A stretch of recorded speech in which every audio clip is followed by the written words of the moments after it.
요한복음 16장 14절부터 20절.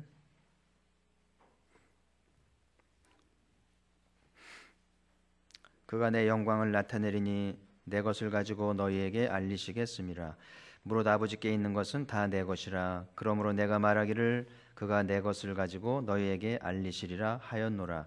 조금 있으면 너희가 나를 보지 못하겠고 또 조금 있으면 나를 보리라 하시니, 제자 중에서 서로 말하되 우리에게 말씀하신 바 조금 있으면 나를 보지 못하겠고 또 조금 있으면 나를 보리라 하시며, 또 내가 아버지께로 감이라 하신 것이 무슨 말씀이냐 하고, 또 말하되 조금 있으면이라 하신 말씀이 무슨 말씀이냐, 무엇을 말씀하시는지 알지 못하노라 하거늘, 예수께서 그 묻고자 함을 아시고 이르시되 내 말이 조금 있으면 나를 보지 못하겠고 또 조금 있으면 나를 보리라 하므로 서로 문의하느냐. 내가 진실로 진실로 너희에게 이르노니 너희는 곡하고 애통하겠으나 세상은 기뻐하리라.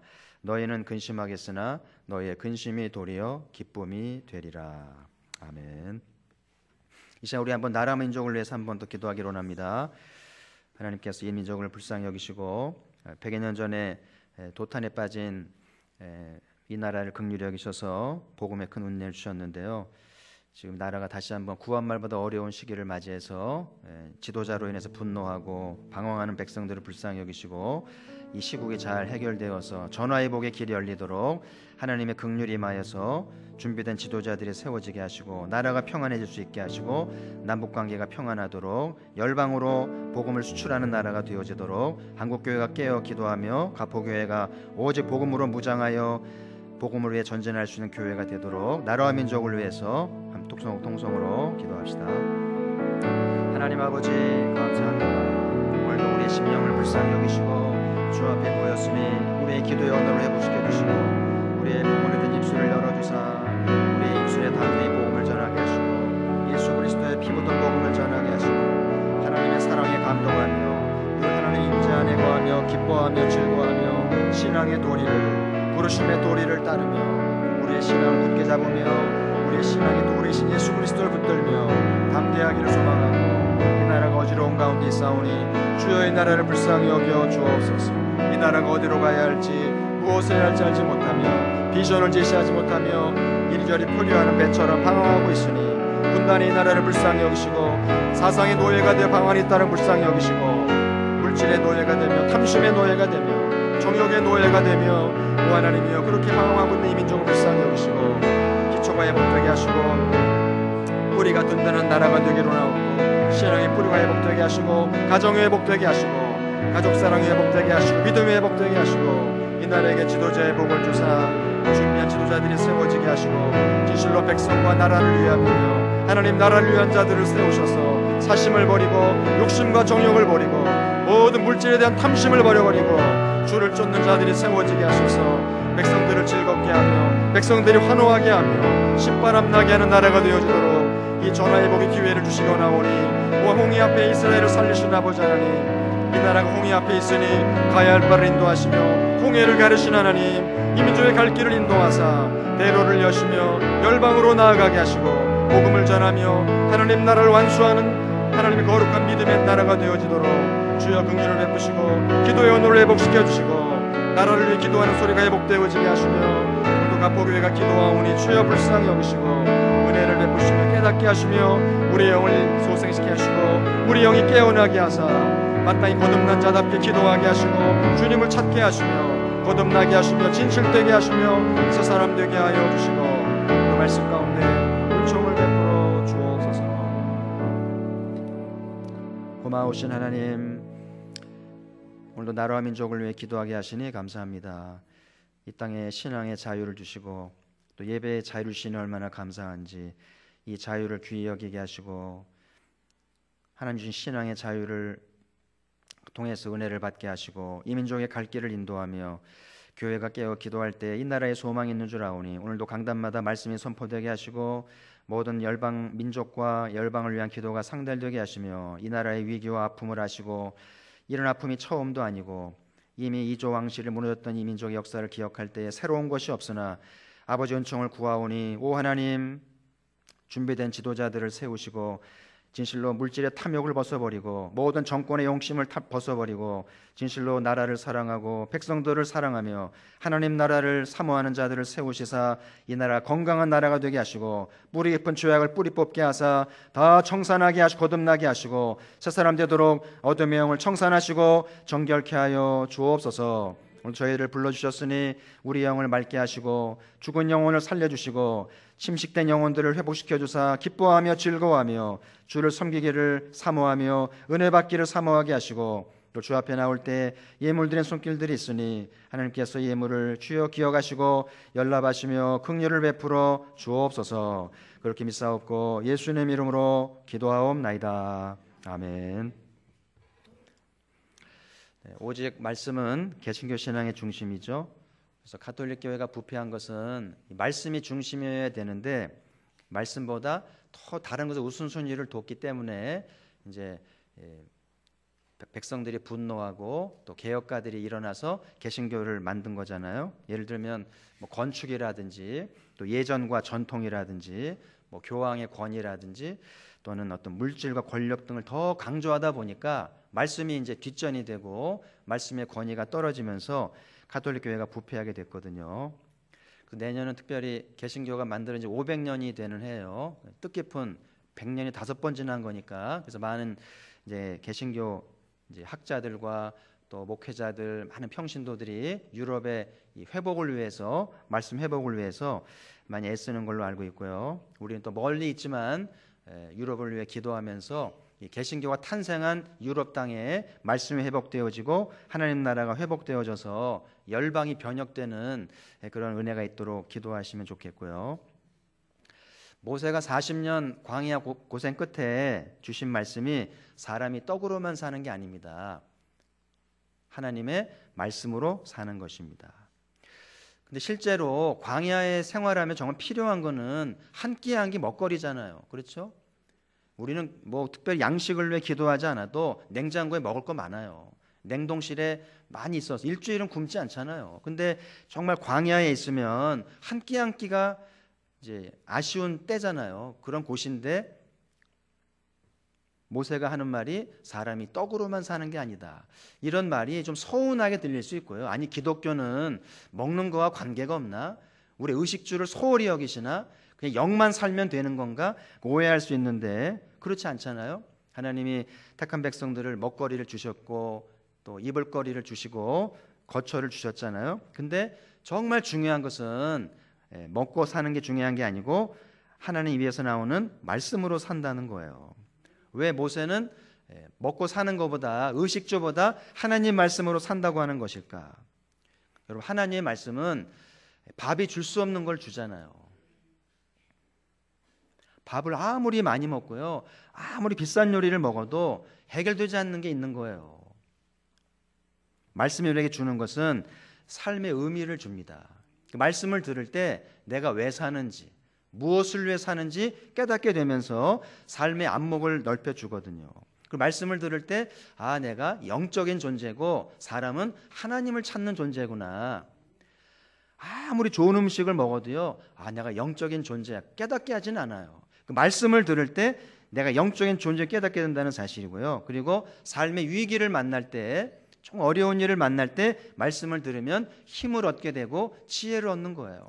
혹시 여러분들이 오늘 말씀을 사모해서 말씀을 잘 받게 되면 오늘 말씀을 통해서 여러분의 삶의 위기와 어려움들을 헤쳐나갈 수 있는 힘과 지혜가 생길 줄 믿습니다. 그래서 말씀으로 산다는 거예요.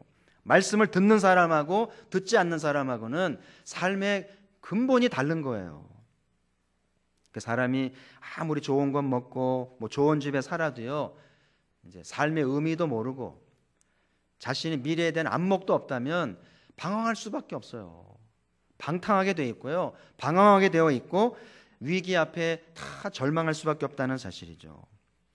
저희 큰아이가 이제 그 학교 이제 이렇게 과정에 따라서 이제 1년 동안 이제 특별 공부를 하는데 한 학기는 다른 학교 가서 공부하고 한 학기는 이제 인턴으로 이제 이렇게 회사에 들어가서 이제 현실 경험을 하게 되는데요. 아마 얘가 여러 가지 생각 끝에 네덜란드 공기업에서 만드는 상품을 이렇게 가가오 방문하면서 이제 소개하면서 파는 일을 하게 된 거예요. 그래서 이제 그 서툰 더치말로 이제 열심히 나름대로 해가지고 이제 가가오에서 이제 더치말로 물건을 파는데 잘 팔 것 같아요, 못 팔 것 같아요?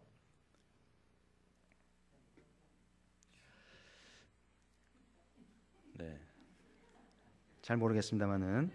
근데 이제 지난 주말에는 애가 일주도 하나도 못 팔았다는 거예요. 그러니까 막 힘도 안 나고 맥도 빠지고 막 절망감 느끼지 않겠어요. 그래서 이제 주말에까지 이제 이렇게 애쓴다고 하는 얘기를 들었는데 제가 또 무슨 말로 위로할까 하다가 이런 말을 보냈어요. 준범아, 배부른 돼지보다 배고픈 소크라테스가 되자. 그러니까 돈을 많이 벌어가지고 맛있는 거 먹고 잘 사는 돼지들보다 돈은 좀 덜 벌고 물건은 못 팔아서 배는 고프지만 삶의 의미를 찾아가는 그런 배고픈 소크라테스가 되자 그랬더니 바로 답장이 오기를 아멘 이렇게 왔더라고요. 그래서 아빠의 말 한마디에 용기가 되나 보다 생각이 들었습니다마는 지금 우리나라가 휘청거리잖아요. 왜 휘청거리는 겁니까? 대통령만의 문제는 아니라고 봐요. 지금 이 나라는요, 하나는 영적인 무지, 또 한 가지는 돈 욕심입니다. 정치인이든 뭐 누구든지 모든 백성들이요 다 돈 욕심 때문에 돈만 되면 못할 일이 없는 거예요. 다 돈에 눈이 어두워 있고요. 영적으로 무지한 것이 이 나라를 이제 이렇게 대통령부터 어지럽게 만들었 생각이 들고요. 그러니까 예를 들면 흑암의 권세가 무속 신앙과 돈 욕심으로 백성들을 사로잡아 가지고 다 지옥으로 데려가는 것 같아요. 그래서 이번 교회에 흑암의 권세를 떨쳐버리고 그들이 내세웠던 이 무속신앙과 돈 욕심을 떨쳐버리면서 자유할 수 있다면 이 나라가 좋은 나라가 되리라 믿습니다. 그래서 이 나라의 지도자가 되려면 선생님이든 목회자든 기업가든 정치인이든 지도자가 되려면 이 두 가지에서 자유해야 되지 않겠나. 영적인 무지로부터 자유하고 돈 욕심으로부터 자유해야 되지 않겠나. 여러분, 무속신앙은 우리나라의 토속신앙이에요. 우리나라는 기본적으로 무당을 섬기는 나라고요. 무속을 따르는 나라예요. 너무나 신이 많은 나라였는데 불교가 들어오면 불교를 사로잡잖아요. 무속신앙이. 불교가 다 무속화됩니다. 또 유교가 들어오면 유교를 무너뜨립니다. 무속신앙 굉장합니다. 이제 기독교가 들어왔는데 이 기독교 차례예요. 기독교도 무속신앙이 무너질 수도 있고 타락할 수 있는 이제 상황이 될 텐데, 그래서 우리 개신교 신앙이 정말 말씀으로 잘 훈련되지 않으면 기독교마저도 무속신앙이 무너지면 정말 이 나라에 소망이 없는 거예요. 그래서 우리 가포교회만이라도 말씀에 충만해서 말씀으로 훈련되어서 건강한 신앙으로 변화되기를 소망하고요. 무속신앙을 뛰어넘었으면 좋겠어요. 그래서 이 건강한 개신교 신앙은 얼만큼 말씀으로 훈련되어 있는가. 그래서 이제 말씀 듣기, 또 말씀 읽기, 말씀 공부하기, 말씀 암송하기, 말씀 묵상하기, 5가지가 골고루 잘 균형 잡혀 있는 신앙이 건강한 개신교 신앙이에요. 나는 5가지를 지금 균형 있게 매일매일 한 주간 한 주간 하고 있는가, 매주 암송하고 있는가. 암송 안 하면 건강한 신앙 아니에요. 말씀 연구에 참여하지 않으면 건강한 신앙 아닙니다. 겨우 듣는 신앙, 겨우 통독하는 신앙은 거름마 신앙인 거예요. 그래서 여러분이 이제 건강한 신앙이 되고 이민족을 살리는 신앙이 되려면 말씀 듣고 읽는 것에 넘어서서 공부에 참여하고 열심히 암송하고 말씀을 묵상하는 데까지 나아가야만 이민족이 희망이 있고 나라를 살리는 한국교회가 될 줄 믿습니다. 제가 아끼는 책 중에 로도스가 쓴 성경 통독을 통한 성경 해설이라는 책이 있는데요. 조금 쉬운 책은 아닌데 굉장히 좋은 책이에요. 거기 보면 성경은 무슨 책인가 하면서 성경은 하나님의 위대하신 행위를 모아놓은 책이다. 그러니까 성경은 하나님의 책이라는 거죠. 그래서 모세가 노예들을 해방하고 모세경을 썼지만 모세가 주인공이 아니라 하나님이시라는 거예요. 하나님이 모세를 통해서 위대한 일을 하셨다는 거죠. 사람은 그냥 조연일 뿐인 거예요. 초대교회 위대한 역사도 사도들이 한 것이 아니라 하나님이 하신 것이다. 창세기부터 계시록까지 하나님이 주인공이라는 거죠. 하나님이 우리들을 통해서 위대한 일을 행하셨다. 우리가 믿는 하나님은 성부, 성자, 성령 하나님이잖아요. 이 하나님이 얼마나 놀라운 행진을 이제 경험하게 되면 가슴이 뛰는 거예요. 가슴이 뛰고 삶에 희락이 생기고 하나님을 찬양하게 되고 하나님을 사랑하게 되는 거죠. 이게 이제 위대한 하나님을 만나게 될 나타나는 현상들인데, 다윗의 말씀을 한 권 읽겠습니다. 역대상 29장 11절 같이 한번 소리 맞춰 읽죠. 시작. 하나님께서 얼마나 놀라운 일을 행하셨는지. 다시 한번 같이 있습니다. 시작. 여호와여, 위대하심과 권능과 영광과 승리와 위엄이 다 주께 속하였사오니 천지에 있는 것이 다 주의 것이로소이다. 아멘. 다윗이 이제 임기 말년에 성전을 짓기 위해서 자기의 재산을 다 사회에 헌납하면서 성전 짓기에 내놓잖아요. 그리고 온 신하와 중직들이 다윗을 따라서 자기 소유물을 즐거이 드리니까 넘치는 거예요. 성전 짓고도 남습니다. 그 다윗이 감동을 해서 이 찬양을 한 거예요. 하나님을 노래하면서 하나님은 위대하시고 권능과 영광이 있으시고 승리와 위엄이 하나님의 것이면서 천지의 것이 다 주의 것이라고 찬양을 합니다. 다윗은 생애 동안에 하나님의 위대하심을 경험합니다. 하나님의 권능을 경험하고 하나님의 영광을 경험하고 하나님의 승리를 경험하고 하나님의 위엄을 경험하니까 내가 그 하나님의 종이 된 것이 얼마나 영광스럽고 긍지였는지를 다윗은 아는 거예요. 그리고 하나님을 위해서 내 목숨을 드리고 내 소유를 드리는 것은 영광이라는 거죠. 즐거움이라는 거예요. 그래서 우리도 이제 시간 주 앞에 나와서 이 하나님을 잘 배울 수만 있다면 우리의 가슴이 뛰기 시작하고 신앙의 긍지가 생기면서 하나님의 위대하심을 경험하게 되면 우리의 집안도 우리의 남은 생애도 이 민족도 얼마나 멋지게 변화가 될까. 기독교는 사람의 노력이 아닌 거예요. 우리가 노력한 걸로 주님을 봉사하는 기독교가 아니라 하나님의 위대하심을 경험하면서 맛보는 것이 기독교인 줄 믿습니다. 이 하나님이 살아계셔서 우리 가운데 이렇게 일하시길 바라시는데, 우리도 다윗처럼 하나님이 얼마나 위대하신지, 얼마나 영광스러우신지, 얼마나 이기게 하시는지, 얼마나 위엄이 높으신지를 좀 경험하는 우리 신앙생활이 되기를 소망합니다. 정말 예배 중에 하나님이 계셨으면 좋겠어요. 그래서 막 두려워 떨고 말이죠. 정말 그 앞에 엎드려 부복하면서 통회자복을 하고 내 생애를 드리고 주님의 말씀을 들으면서 그 영광을 체험할 수 있다면 우리의 팔자가 바뀔 텐데, 형식적인 예배 순서에 매이다 보면 하나님은 안 계신 거예요. 오늘 수요 예배 짧은 시간입니다만은 하나님을 사모하시고요, 주님의 임재를 간구해서 그 하나님 임재를 좀 이렇게 좀 맛보고 체험하는 자리가 되기를 바랍니다. 그래서 오늘 계속해서 삼위 하나님을 소개하고 있는데요, 오늘 15절에 보시면 아버지께 있는 것이 다 내 것이라. 한번 따라합시다. 아버지께 있는 것이 다 내 것이다. 그러니까 예수님이 아버지에게 있는 것이 다 내 것이다.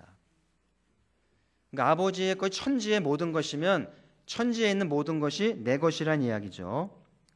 그리고 실제로 아버지는 아들에게 전권을 맡기셨어요. 하늘과 땅의 모든 권세를 예수님께 맡겼잖아요. 예수님은 그 아버지의 전권을 갖고 공생에 사시면서 온갖 병든 자를 고치고 귀신을 내어 쫓고 죽은 자를 살리고 권세 있는 말씀을 전하면서 죄인을 용서하셨잖아요. 예수님 앞에 못할 것이 없었잖아요. 그게 이제 하나님으로부터 전권을 받았기 때문에 그렇게 가능했다는 이야기죠. 여러분, 자녀들이 친구를 이렇게 자기 집에 데려올 때 엄마 아빠의 허락을 받습니까? 안 받습니까? 뭐 받는 경우도 있습니다만은 그냥 데리고 오잖아요.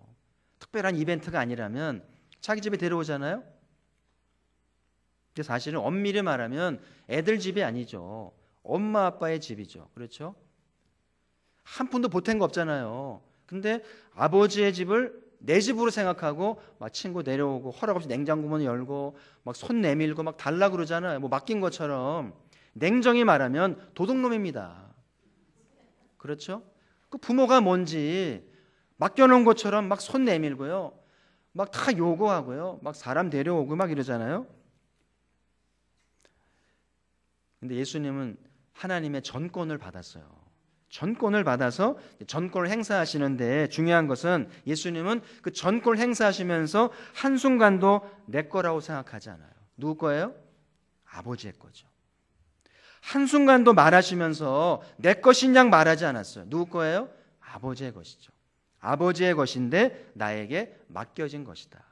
예수님이 귀신을 내어 쫓고요, 또 병든 자를 내어 쫓고 은혜로운 말씀을 전할 때 수천 명 수만 군중이 예수님을 연호하면서 막 따르잖아요. 그러면 사람이 우쭐해지면서요 자랑할 만하거든요. 근데 예수님은 한순간도 내 것으로 한 것이 아닌 거예요. 아버지의 것으로 했다는 거죠. 누가 높임을 받아야 돼요? 아버지가 높임을 받아야 되는 거예요.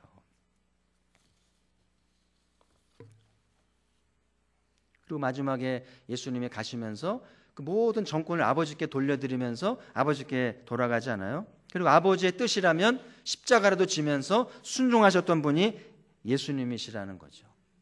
그래서 아버지와 그 아들과의 관계는 설명할 길이 없어요. 또 오늘 그 15절 뒷부분에 보시면 그가 내 것을 가지고 너희에게 알리시리라.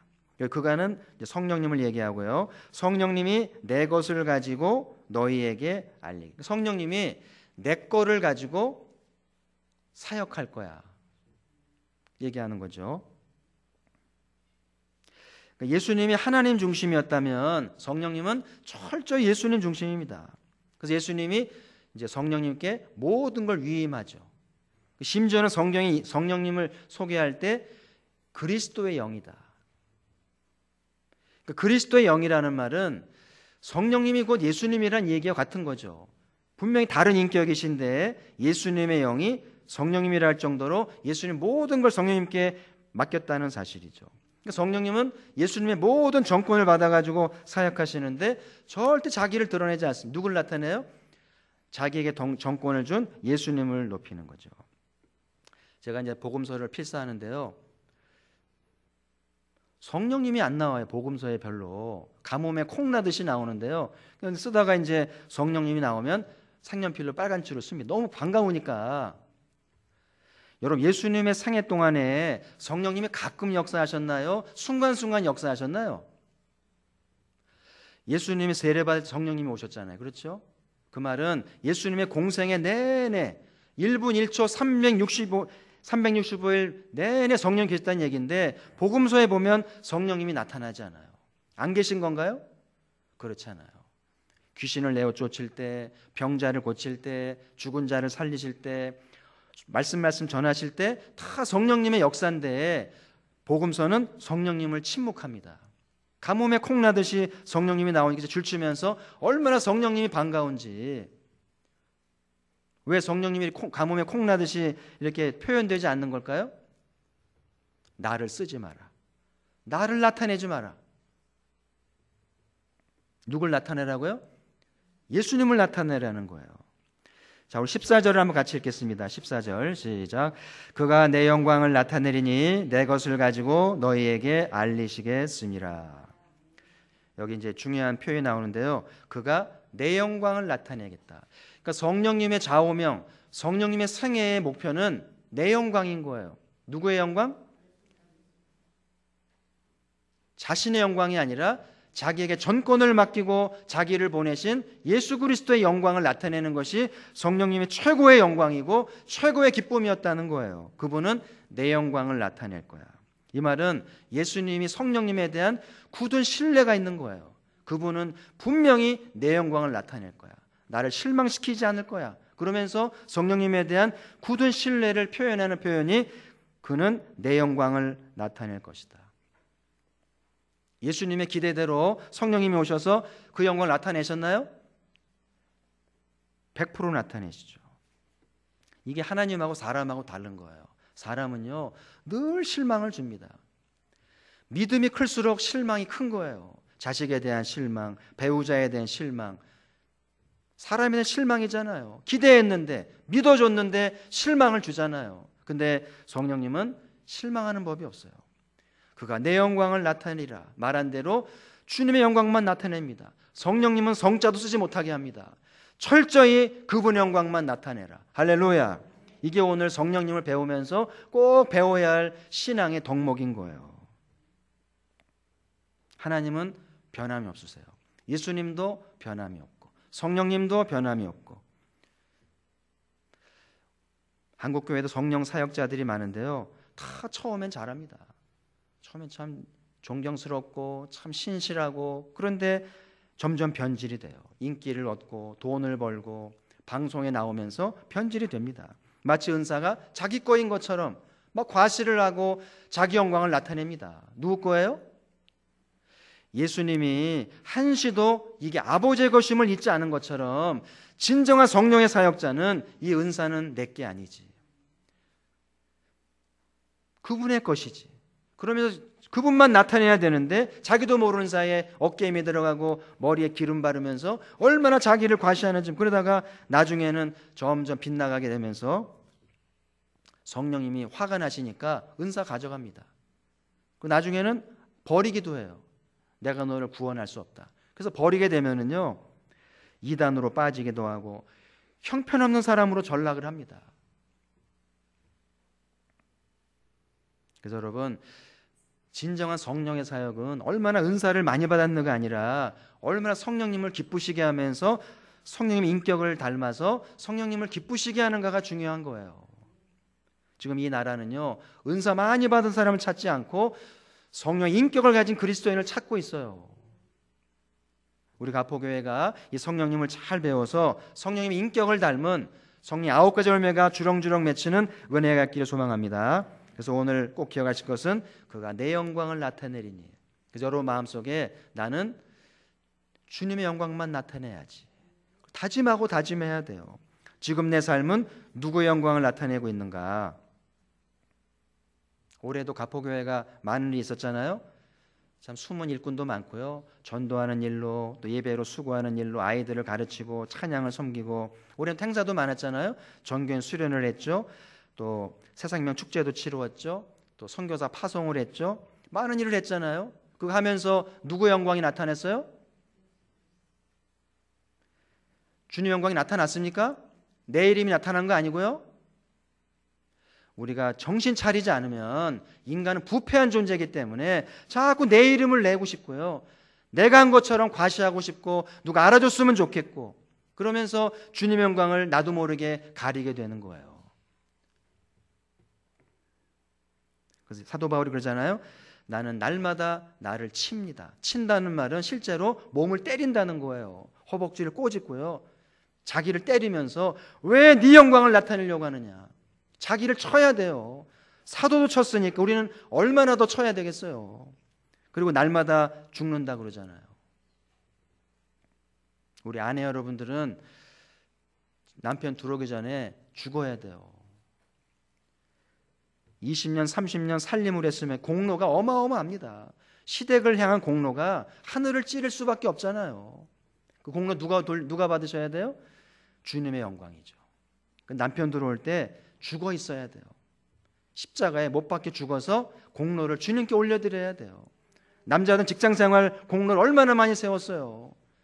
나를 인정해 주지 않는다고, 나를 알아주지 않는다고 그러면서 막 분노하잖아요. 죽어야 돼요.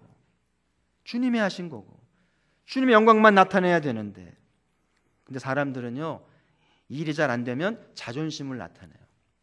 자존심에 상처를 받고 자존심이 상해가지고 막 변명하기 바쁘고 구실을 만들기 바쁘고 자기를 보호하려고 얼마나 합리화를 하면서 자존심을 내세우는지, 그런 인간이고요. 또 일이 잘 되면 공로를 나타내기 좋아해요. 은근히 공로를 나타내고 자기를 과시하고. 그러니까 교회에서나 집에서나 직장에서나 정부에서나 똑같아요. 잘 돼도 문제요, 안 돼도 문제요. 얼마나 자기 영광을 나타내려고 하는지. 오늘 성령님을 통해 배울 것은 그가 내 영광을 나타낼 것이다. 성령님은 저와 여러분을 통해서 가포교회 성도들이 내 영광을 나타낼 거야, 이렇게 믿고 계신 거예요. 이 성령님의 기대에 저버리지 않아야 할 텐데, 내가 철저히 죽고 거듭나지 않으면 성령님을 실망시켜 드리겠죠. 어떻게 해야 성령님처럼 주님의 영광만 나타낼 수 있을까? 그 요한이 증거하는 대로 성령님과 좀 더 깊이 사귀면서 성령님은 보혜사시다. 누구보다 친한 절친 같은 분이 되어야 된다는 거예요. 그래서 성령님을 열심히 배우면서 우정을 쌓아가야 돼요. 여러분 부부도요, 나이가 들면 젊은 애처럼 사랑하는 게 아니잖아요. 불붙는 사랑이 아니잖아요. 나이가 든 부부는 친구가 되는 거예요. 다정한 친구처럼 되는 게 이상적인 부부 아니에요? 그러니까 우리가 신앙생활이 하면서 성령님을 알아가면서 성령님이 친한 친구처럼 우정을 쌓아가야 된다는 이야기죠. 그래서 우정을 쌓아가면서 성령님을 닮아가면서 그분의 인격을 닮아가는 거예요. 장로교인들은 방언 못한 사람 많아요. 방언 못하면 성령님께 버림받은 건가요? 그렇지 않아요. 방언은 못할지라도 성령과 깊은 우정을 가질 수 있는 거예요. 그렇죠? 방언을 열심히 사모했는데 방언을 안 주면 할 수 없잖아요. 내가 뭐 가짜 방언 할 수 있어요? 그럴 수는 없는 거죠. 방언 못한 것 때문에 낙심하지 말고요, 성령과 깊은 우정을 쌓아가는 것을 기쁨으로 여기셔야 돼요. 어떻게 해야 성령님을 잘 배우고 우정을 쌓아갈 수 있을까? 어떻게 해야 성령님을 잘 닮아갈 수 있을까? 제가 한 구절을 마지막으로 소개하려고 하는데요. 에베소 6장 17절 보시면 같이 읽어보죠. 시작. 성령의 검 곧 하나님의 말씀을 가지라. 성령의 검으로 싸우는 거잖아요. 영적 전쟁을 치를 때 검이 필요한데 그 검이 뭐라고요? 하나님의 말씀. 그러니까 성령님을 알아가는 것, 성령님과 우정을 쌓아가는 것, 그 통로가 말씀이라는 거예요. 여러분이 가지고 다니는 성경책이 성령님과 우정을 쌓게 하는 귀한 교과서라는 이야기죠. 왜냐하면 성령님이 이 말씀의 저자예요. 모세오경 누가 썼어요? 모세오경 누가 썼어요? 애매모호하죠. 성령님이 썼잖아요. 사복음서 누가 썼어요? 성령님이 쓰신 거잖아요. 성령님이 저자들을 통해서, 그죠? 여러분 창세기 1장 1절부터 계시록 22장 마지막 절까지 모든 한 구절 한 구절 속에 성령님의 생각과 성령님의 숨결이 들어있어요. 그래서 한자 한자 써가다 보면 성령님의 호흡이 느껴지고요, 성령님의 생각을 느끼게 되는 거예요. 설교 듣는 거하고는 달라요. 그래서 여러분 말씀을 암송하고 말씀을 연구하고 말씀을 필사하면서 막 하다 보면은요, 성령님이 이렇게 점점 가까이 오시는 것을 느낄 수 있는 거예요. 사람과의 관계도 점점 친해지는 것 느낌이 들지 않아요? 느낌이 있는 거죠. 성령님도 가까이 오는 느낌이 드는 거예요. 요즘에 제가 이제 필사를 열심히 하는 어떤 분이 그래도 목사님 필사를 필사적으로 하신다고 그래서 이제 웃었습니다만은 진짜 필사적으로 해요. 지금 막 팔이 아플 정도로 막 이제 하고 있는데요. 제 느낌이 뭐냐면 한자 한자 쓰다 보니까 성령님을 생각하게 되고요, 성령님이 좀 오시는 느낌이 드는 거예요. 그리고 내가 성령님을 제대로 섬겼는지, 얼마나 성령님을 힘들게 했는지를 좀 느끼게 되면서 회개도 하면서 한 잔 써가는, 너무 좋은 거예요. 아, 진짜 성경의 저자가 성령님이시구나. 그래서 여러분 저한테 설교를 듣는 걸로 만족하지 마시고 성경을 펴서 쓰세요. 한자 한자 써가십시오. 그러면 성령님이 여러분을 감동해서 이 말씀이 여러분 마음판에 새겨지게 되는 거예요. 새겨지면 능력이 되고 말씀이 선포가 되면서 영혼을 구령하게 된다는 사실이죠. 우리 아이들과 얘기할 때 성령님이 역사하시면, 부부가 대화할 때 성령님이 역사하시면, 이웃을 만날 때 성령님이 감동하시면, 우리가 회의할 때 성령님이 감동하시면 얼마나 멋진 일이 있을까요? 근데 성령님이 너무나 멀리 계신 거예요. 그냥 머릿속에만 맴도는 이데올로기밖에 안 되는 거예요. 그래서 여러분이 성령님을 새롭게 좀 관심을 가지시고 말씀을 필사하시고 말씀을 가까이 하면서 성령님을 깊이 알아가시기를 바라고요, 말로 표현할 수 없는 신앙의 감격이 있기를 소망을 합니다. 지금 오늘 밤에 달이 떴나요? 비 오면 달 안 뜨나요? 달은 있죠. 있는데 흐려서 안 보이는 거겠죠, 그죠? 네. 저는 개인적으로 달을 좋아하거든요. 달을 좋아해서 이제 이렇게 달에 대한 시를 여러 편 썼는데요. 달은 달밤이라고 그러잖아요, 그죠? 달밤이 이제 밝잖아요, 그죠? 네. 근데 달은 발광체가 아닌 거예요. 달이 근데 빛을 발하는 거는 달 자체가 빛을 내는 게 아니라 저 반대편에 태양이 있기 때문에 빛을 받아서 달밤을 밝히는 거거든요, 그죠? 네. 그래서 저는 달이 좋아요. 그 달이 이제 매번 모양을 바꿔 가잖아요, 그죠? 초승달도 됐다가 보름달도 됐다가, 그죠? 반달도 됐다가. 어떤 달이 제일 예쁜가요, 여러분들은? 보름달이 좋으세요? 초생달이 좋으세요? 반달이 좋으세요? 반달도 이쪽 반달 저쪽 반달 다르잖아요. 여러분, 달이 없는 것 같아도요, 이 달이 없으면 우리가 못 살아요. 달력에 있는 모든 24절기가 달 때문에 있는 거 아니에요. 달의 주기에 맞춰서 농사력을 맞춘 거 아니에요. 그럼 달이 참 중요한데요. 그래서 저는 달을 보면서 달하고 대화도 하고 달에게 달을 통해 격려도 받고요. 믿거나 말거나 그렇습니다. 그 제가 시 이제 오늘 방에 들어가 쭉 달에 대한 시를 몇 편 확인해 봤더니 한 가지 생각이 나서 오늘 가져왔는데 읽어드리게요. 이거는 제가 2013년도에 그 아들을 이제 화란에 보내기 위해서 공항에 데려다주고 이제 이렇게 내려오면서 달과 대화한 시인데요. 이렇게 썼습니다. 서울 갔다 오는 길에 달이 길 안내를 한다. 덩그러니 가까이에서 빈 가슴을 채워준다. 터널에 들어서면 내가 술래하고 산을 넘으면 달이 술래한다. 저 달이 지금 아들도 안내할까? 아들도 저 달을 보면 내 생각을 할까? 백미러로 뒷자리를 보면 아들이 남긴 추억이 보인다. 나는 벌써 아들을 그리워하고 집에 도착하기도 전에 아들이 도착하기도 전에 나는 화란에 가 있다. 달을 이렇게 달과 대화하고 달을 묵상하는 가운데 이런 시인말을 쓰게 되니까 달이 고맙잖아요. 저는 앞으로도 달을 좋아할 것 같고요. 달 주제로 시를 많이 쓰고 싶어요. 달이 얼마나 고마운 존재인지. 늘 있어서 당연한 게 아니고 여러분 달이 주기를 제대로 하지 않는다든지 이게 움직이면 제자리에 안 있으면은요 지구는 끝장이거든요. 얼마나 고마운지. 그래서 여러분 이 달이 태양의 영광을 나타내잖아요. 그런 것처럼 우리도 누구의 영광을 나타내야 돼요? 주님의 영광을 나타내야 돼요. 나는 죽고 그분의 영광이 나타나야 되거든요. 그래서 여러분 달은 요란하지도 않고요 화려하지도 않습니다. 그냥 멀뚱히 떠 있는 것밖에 없는데 그 태양의 빛을 받아서 이 세상을 밤을 밝히고 희망을 주고 우리에게 소망을 주는 것 얼마나 아름다운지.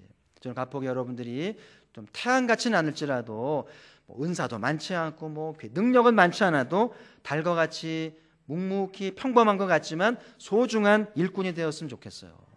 달과 같이 자기를 나타내는 게 아니라 내 영광, 그분의 영광을 반사해서 그분의 영광을 나타내는 일꾼이 되었으면 좋겠어요. 하나님이 얼마나 기뻐하시는 우리를 요긴하게 사용하실는지. 그래서 가포교회가 달과 같이 묵묵하게 은은하게 주님의 영광을 잘 나타내는 멋진 그리스도인 우리 모두가 되기를 주님의 이름으로 축복합니다. 하나님 아버지